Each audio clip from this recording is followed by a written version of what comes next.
নমস্কাৰ আকৌ এবাৰ বিশাল মাৰ্কেটলৈ গ'লোঁ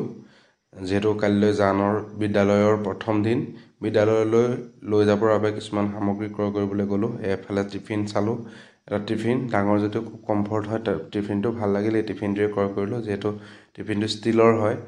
প্লাষ্টিকৰ নহয় বাহিৰখন প্লাষ্টিকৰ যদিও ভিতৰখন ষ্টীলৰ হয় আমাৰ টিফিন চোৱা হৈ গ'ল টিফিন চোৱাৰ পাছতে আমি এটা বটল চাবলৈ গ'লোঁ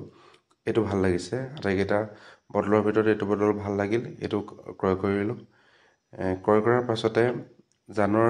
এটা চখ এই বিশাল মাৰ্কেটত যিবোৰ বস্তু কঢ়িওৱা চকাৰ যিখিনি গাড়ী আছে এখন চলোৱা এটা চখ তাই বস্তুখিনি তাই সেই বাস্কেটটোত ভৰাই তাই চলাই লৈ ফুৰিছে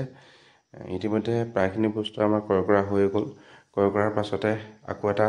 আমাৰ জানৰ চখ আছে ওলাই গ'লে তাই যিহেতু ম'ম' খাব বিচাৰে আৰু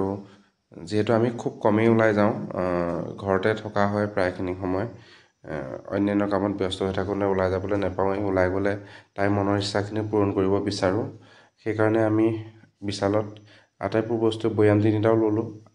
আটাইবোৰ বস্তু লোৱাৰ পিছতে ম'ম' দোকানত সোমালোঁ এয়া দেখিছে আপোনালোকে ম'ম' খোৱা আৰম্ভ হৈ গ'ল খুব জ্বলা যদিও তাই খাই ভাল পায় কাৰণে তাইক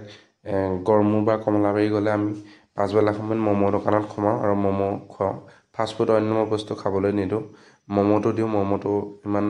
যিহেতু অপকাৰ নাই সেইকাৰণে